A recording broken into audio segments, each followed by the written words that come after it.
So in today's video, I'm going to be showing you how to replace your rear shock absorbers on your Ford Ranger.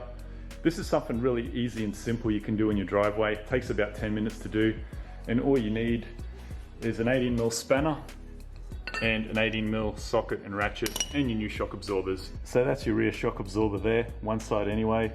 Pretty easy access. I'll show you how to take it off. Just going to crack the top one first.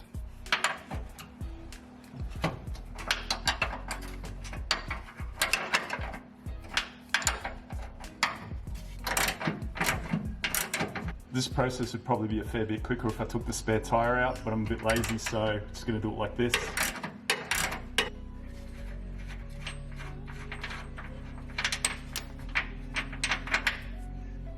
Now the bottom one.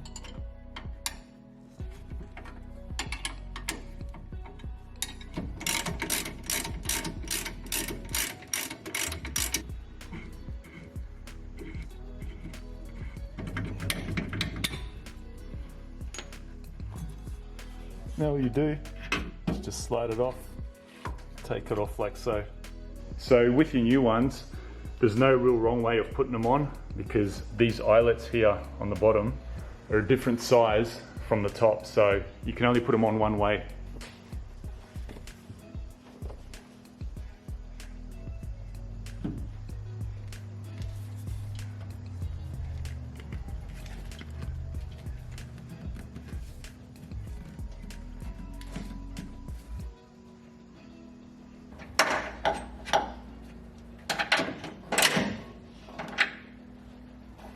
Because these are extended travel shocks, I'm just going to jack the car up a little bit to get that bottom eyelet in.